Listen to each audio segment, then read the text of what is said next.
بسم اللہ الرحمن الرحیم لقد كان في يوسف وإخوته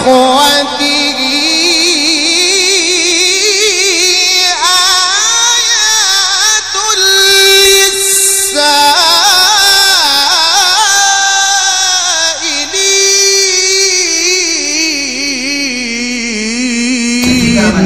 میں آپ کو ایک واقعہ سناؤں.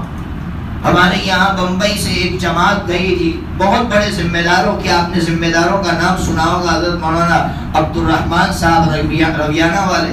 انہوں نے خود یہ واقعہ سنایا. فرماتے تھے ایک مرتبہ میں بیٹھا ہوا تھا، مجھ سے کہا کہ ہماری جماعت لکھنؤ گئی. کس سے ملنے کے لیے گئی؟ وقت نکالا، حضرت مولانا منظور نعمانی رحمۃ اللہ علیہ سے ملاقات کے لیے ہم گئے. آپ جانتے ہیں حضرت مولانا منظور نعمانی رحمۃ اللہ علیہ کون ہے؟ حضرت مولانا منظور نعمانی رحمۃ اللہ علیہ حضرت مولانا خلیل الرحمن سجاد نعمانی دعوت برکاتہم کے والد محترم ہیں، اور اس ملک میں ان کے بڑے بڑے کارنامے ہیں. اس امت کے لیے انہوں نے بڑی بڑی فکریں کی ہے. آپ کو شاید معلوم نہ ہو، حضرت مولانا کا سب سے بڑا کارنامہ یہ تھا کہ مولانا جب گھر سے باہر نکلتے تو آنکھ میں سے آنسو ٹپکتے. ایک مرتبہ حضرت کے خادم نے بلکہ حضرت کے صاحبزادے نے پوچھا کہ ابا جان آپ جب گھر سے باہر نکلتے ہیں تو آپ کی آنکھوں میں سے آنسو کیوں بہتے ہیں؟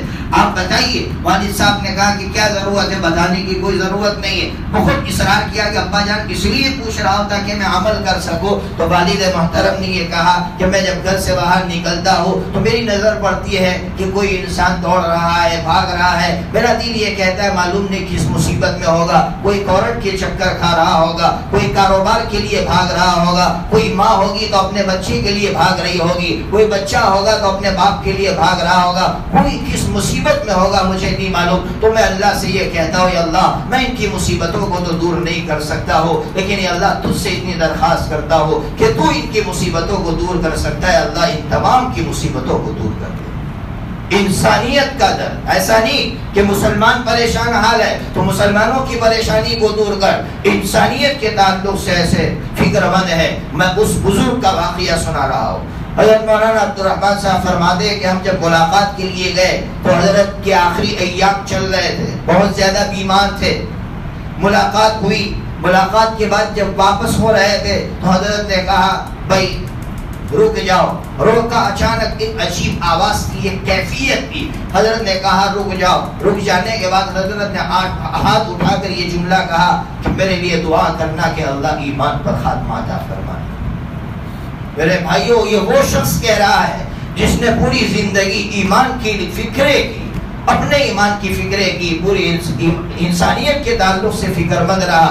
وہ انسان تڑپ رہا ہے کہ موت کے بارڈر پر اللہ ایمان دے دے. بس یہی میرا سب سے بڑا سرمایہ ہے، یہی میری سب سے بڑی پونجی ہے. وہ یہ کہہ رہے ہیں. حضرت مولانا عبدالرحمن صاحب فرماتے ہیں پوری جماعت کی چیخ نکل گئی. اب ان کے دل سے جو آواز نکلی ہوگی پوری جماعت کی وہ چیخ نکل گئی. حضرت فرماتے مولانا عبدالرحمن صاحب کہ ہم وہاں سے یہاں آئے بمبئی، لیکن وہ ایسی چنگاری لگ گئی تھی ایمان کے تعلق سے کہ اس کا اثر اب بھی جب میں یہ جملہ سنتا ہوں ایسا لگتا ہے کہ میں حضرت کے پاس کھڑا ہوں اور حضرت بات کر رہے ہیں تو اندر سے میرا دل ہل جاتا ہے اور میں تڑپ کر رب کے دربار میں حاضر ہو جاتا ہوں کہ اللہ اتنے بڑے بڑے لوگ ایمان کے تعلق سے فکر مند تھے، مجھ جیسے گنہگار کا بھی خاتمہ ایمان پر فرمانا.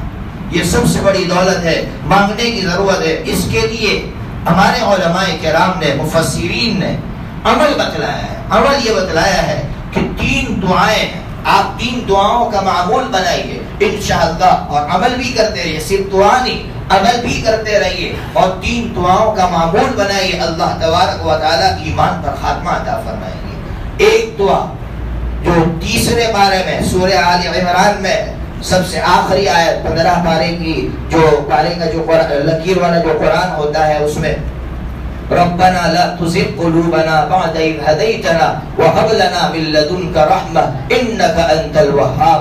اے اللہ ایمان دیا، اب ایمان کے بعد ہمارے دلوں کو ٹیڑھا مت کر دینا. اے اللہ ایمان کو ہم سے چھین مت لینا. انک انت الوہاب، تو نے دیا ہے. اے اللہ تجھی سے مانگ رہے ہیں کہ اللہ تو ہمیں ایمان پر باقی رکھنا. ایک دعا.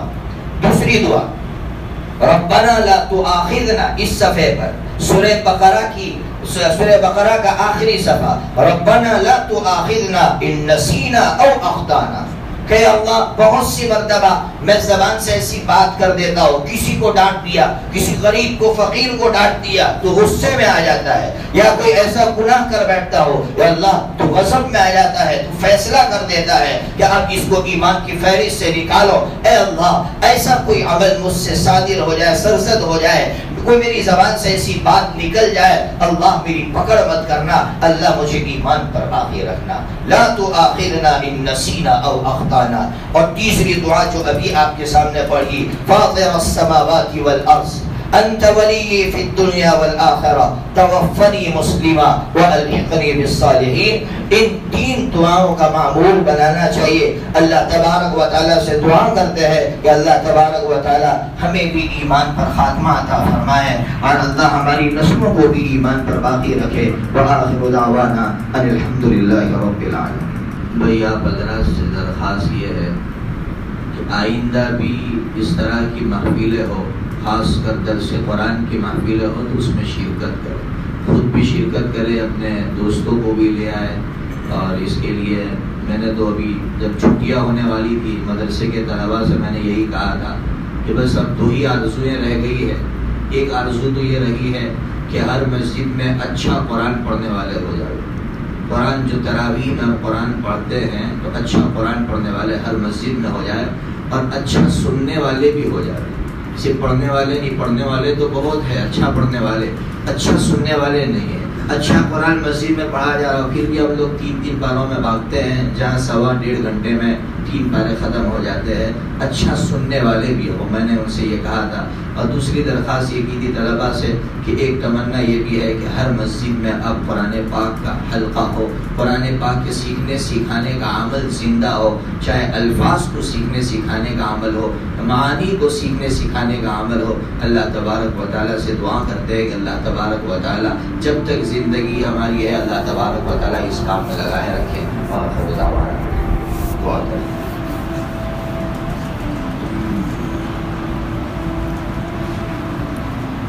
الله الرحمن الرحيم اللهم يا ربنا لك الحمد حتى ترضى ولك الحمد بعد رضاك اللهم يا ربنا لك الحمد كما أنت أهل يا ربنا لك الحمد كما ينبغي لجلال وجهك وعظيم سلطانك اللهم يا ربنا لك الحمد حمدا كثيرا طيبا مباركا فيه غير مكفور ولا مودع ولا مستغنى عنه ربنا اللهم يا ربنا لا أحصي ثناء عليك أنت كما أثنيت على نفسك اللهم صل على سيدنا ومولانا محمد وعلى آل سيدنا ومولانا محمد وبارك وسلم الحمد لله رب العالمين الحمد لله رب العالمين الحمد لله رب العالمين الرحمن الرحيم مالك يوم الدين إياك نعبد وإياك نستعين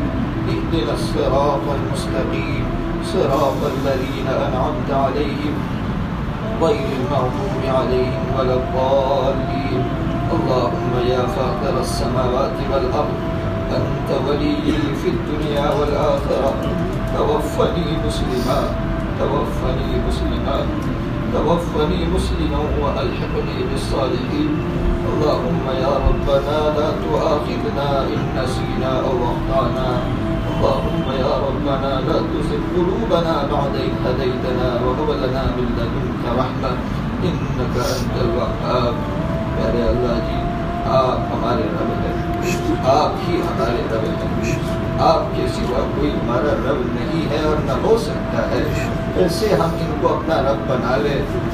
پیارے اللہ یہ کیسے رب ہو سکتے ہیں اگر ہم نے ان کی باتیں نہ مانی یا ان کے مزاج کے خلاف بات کہہ دی تو وہ ہماری روٹیاں بند کر دیتے ہیں، یہ کیسے ہمارے رب ہو سکتے ہیں؟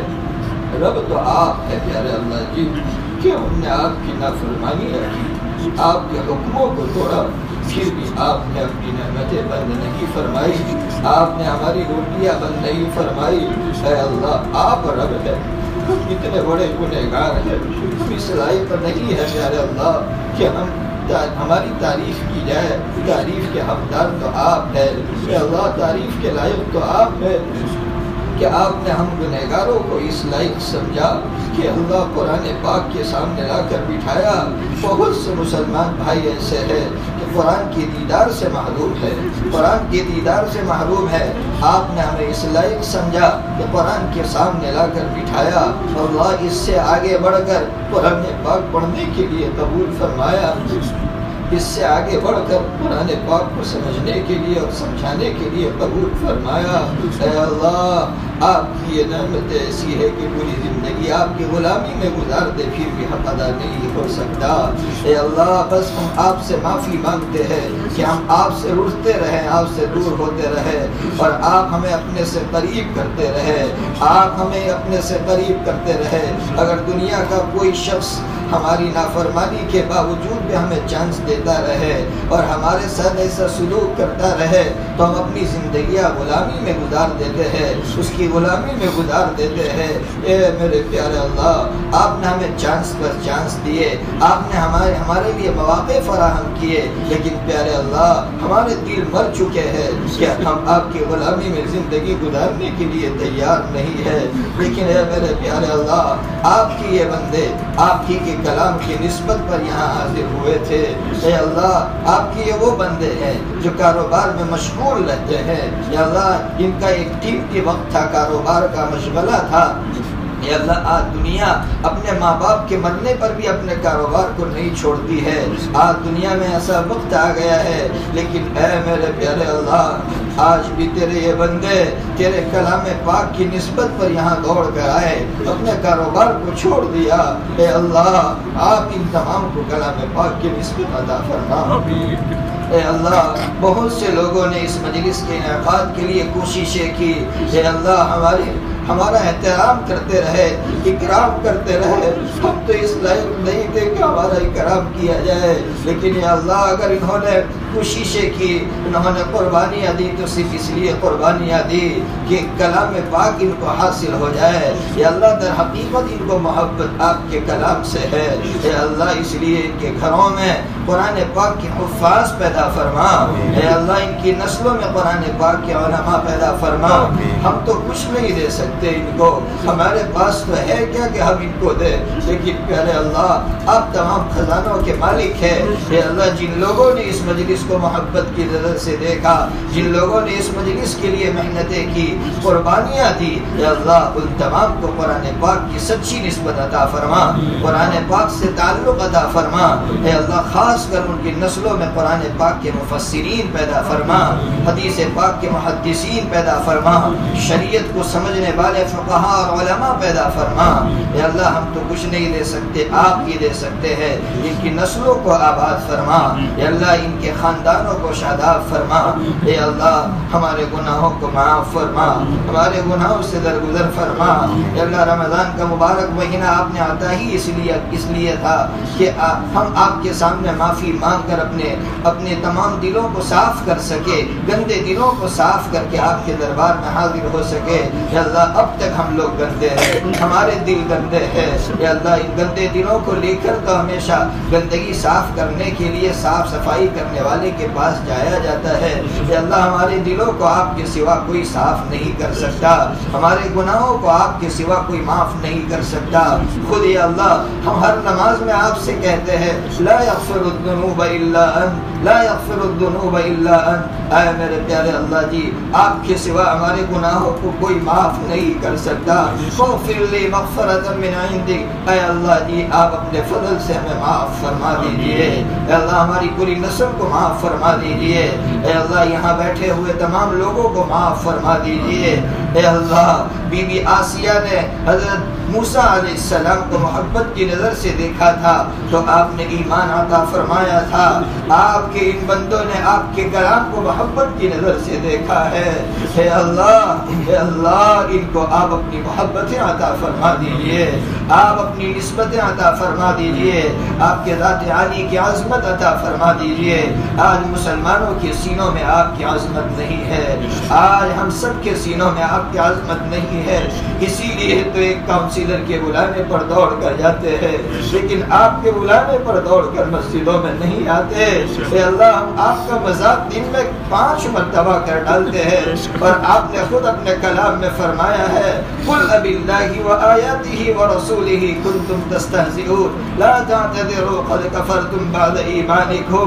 اے نبی جی، ایسے منافقین سے کہہ دو جو میرا مذاق اڑاتے ہیں کہ میں بلاتا ہوں وہ نہیں آتے، آپ ان سے کہہ دو کہ تم تو ایمان کے بعد کافر ہو چکے۔ اے اللہ، ہم آپ کی نظر میں مومن ہے بھی کہ نہیں ہے معلوم نہیں۔ اگر میرا باپ مجھے بلایا اور میں نہ جاؤں تو میرا باپ یہ سمجھتا ہے کہ میرے بیٹے نے میری انسلٹ اور توہین کی۔ اے اللہ، آپ بلائے اور نہ آئے تو کیا یہ آپ کا مذاق نہیں؟ اے اللہ، ہمارے اس جرم عظیم کو معاف کر دیجیے۔ اے اللہ، پوری امت کو آپ کی آواز پر دوڑنے والا بنا دیجیے۔ اللہ، دکانوں کو چھوڑ کر لوگ اذان کی آواز پر مسجدوں کا رخ کر ایسا منظر دکھا دیجیے۔ بس مسجدوں کے باہر بھی ایسا منظر دیکھنے کو اب تو نہیں مل رہا ہے۔ اے اللہ، اذانیں ہو جاتی ہے، نماز کا وقت ہو چکا ہے، لیکن مسجدوں کے باہر ہجوم ہے، کوئی آپ کی طرف دوڑ کر آنے والا نہیں ہے۔ اے اللہ، اب تو وہ منظر دکھا دے کہ اذان ہونے پر بس دکانیں بند ہو جائے اور ساروں کا رخ آپ کی طرف ہو جائے۔ اے اللہ، ایسا منظر دیکھنے کے لیے آنکھیں تڑپ رہی ہے۔ اے اللہ، جلد سے جلد ایسا منظر ہمیں دکھا دیجیے۔ اے اللہ، ستاری کا معاملہ فرما۔ اے اللہ، آپ نے ہم پر ستاری کا معاملہ فرمایا ہی ہے، واقعہ یہی ہے کہ آپ نے ہم پر ستاری کا معاملہ فرمایا ہے۔ اے اللہ، یہاں ستاری کا معاملہ فرمایا، آخرت میں بھی ستاری کا معاملہ فرمانا۔ اے اللہ، آخرت میں آپ تو ظاہر بات ہے اللہ اثر سے پاک ہے، آپ کو تو کوئی اثر نہیں ہوگا۔ ہمارے گناہ اگر ظاہر کر بھی دیے گئے آپ کو تو کوئی اثر نہیں ہوگا، لیکن وہاں پر اثر لینے والے ہمارے ماں باپ بھی ہوں گے۔ اے اللہ، جن ماں باپ نے راتوں کو اٹھ کر ہمیں پڑھایا، ہمیں پڑھنے کے لیے صبح 4 بجے میں 2-3 گھنٹہ انہیں دین ملتی، وہ ماں بھی وہاں کھڑی ہوگی، ہمارا باپ بھی وہاں کھڑا ہوگا، ہمارے معتقدین بھی وہاں کھڑے ہوں گے، اور سب سے بڑی بات یہ اللہ حضرت نبی پاک صلی اللہ تعالیٰ علیہ وسلم بھی کھڑے ہوں گے۔ آقا سوچیں کہ جن کے لیے میں نے اتنی قربانیاں دی، جن کے لیے میں نے پتھر کھائے، جن کے لیے میری بیٹی کی شرمگاہ پر تیر چلایا گیا، میری بیٹی کی شرمگاہ سے نکلنے والے خون سے خون آلود ہوئی، اور اونٹنی بھی میری بیٹی کے خون کو برداشت نہ کر سکی، ایسی بیٹی کو میری طرف روانہ کر دیا گیا تھا۔ میں نے اپنی بیٹی کے اس دکھ کو برداشت صرف اس امت کے لیے کیا تھا۔ اے اللہ، ہم آقا کے سامنے کھڑے ہوں گے، آقا تڑپ رہے ہوں گے۔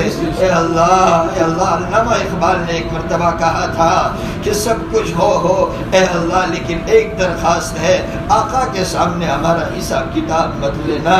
کہ آقا برداشت نہیں کر سکے، آقا برداشت نہیں کر سکے گے۔ 30 سال تک تڑپتے رہے، 30 سال کی مدت میں 1 منٹ کے لیے آقا چین کی نیند نہیں سوئے۔ محشر میں بھی ہم جیسے گنہگار اگر تڑپائیں گے تو ہم سے بہتر کوئی نہیں ہو سکتا۔ اے اللہ، ہمیں معاف کر دیجیے۔ وہاں بھی ستاری کا معاملہ فرما کر بغیر حساب کتاب کے اللہ جنت میں داخل فرما دیجیے۔ آقا کے ہاتھوں حوض کوثر کا پانی عطا فرمائیے۔ اے اللہ، سنتوں کو پر چلنے والا بنائیے، سنتوں کا عاشق بنائیے، آقا کا اتباع کرنے والا بنائیے۔ اے اللہ، امت کی پریشان حالی کو دور فرمائیے۔ اے اللہ، امت جہاں کئی پریشان حال ہے اللہ ان کی پریشانیوں کو دور فرمائیے۔ اس مجلس میں جتنے بیمار ہیں ان کی بیماریوں کو دور فرمائیے۔ اے اللہ، یہاں جو بوڑھے بیٹھے ہوئے ہیں ان کو عافیت والی عمر عطا فرمائیے، ان کی زندگیوں کو ہمارے حق میں خیر و برکت کا ذریعہ بنا دیجیے۔ اے اللہ، انہی کی قربانیوں کے صدقے میں ہماری دعاؤں کو قبول فرمائیے۔ حضرت نبی پاک صلی اللہ تعالی علیہ وسلم کی محبت کے صدقے میں، قرآن پاک کے صدقے میں ہماری دعاؤں کو قبول فرما لیجیے۔ ربنا تقبل منا انک انت السمیع العلیم وتب علینا انک انت التواب الرحیم، وصلی اللہ تعالی علی خیر خلقہ محمد وآلہ